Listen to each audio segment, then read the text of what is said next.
Joining me now from Portland, Oregon is Liang. She's professor of economics at Willamette University. Professor, is it accurate to say economic growth is the #1 priority for China in this 5-year plan? Thank you for having me on. For your question, I think yes, because economic growth is going to bring many benefits.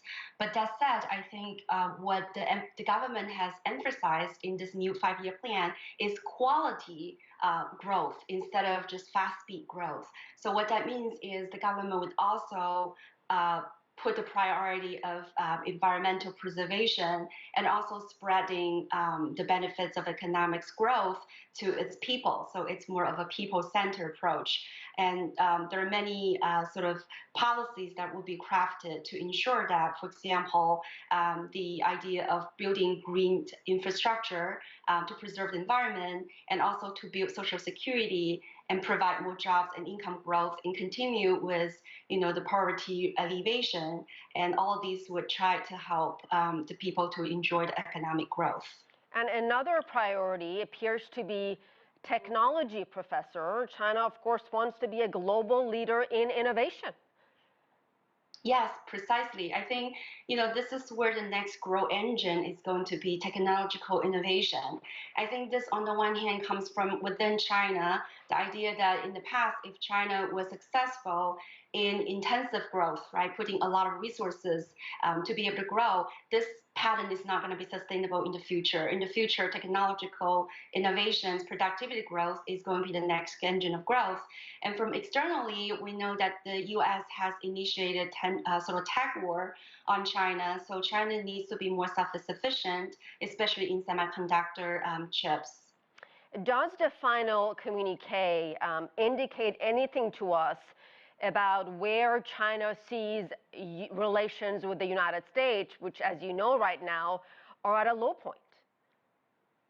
Well, I don't think, actually the Central Committee emphasizes that, China is trying to work on what it needs to work on against this sort of broader international background, but they're not going to put that U.S.-China relations in the sort of the center of their 5-year plan, which is, I think, really sensible to do, right? Focus on what China needs to do.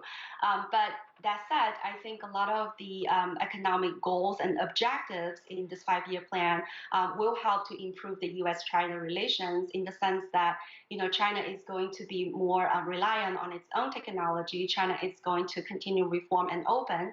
But of course, Washington may read this differently. They may think that China now wants to decouple, right? Wants to be more sort of domestic oriented in its technology. And of course, so much depends on who wins the U.S. presidential election. Professor, let me move on to the current 13th plan that ends this year at the end of 2020. It was about making China a moderately prosperous society, reducing its reliance on exports for economic growth. Would you say that China accomplished that goal? Yes, I think the goal to be moderately prosperous society is set in 2021, but I think most of the data has shown that China is getting there. China's per capita GDP right now is $10,000, and they're trying to increase this by the end of the 15 years to 30,000 to be more, sort of in the level of the developed countries today. But I think what China has accomplished greatly is to be able to lift 50 million people out of poverty in the last 5-year plan.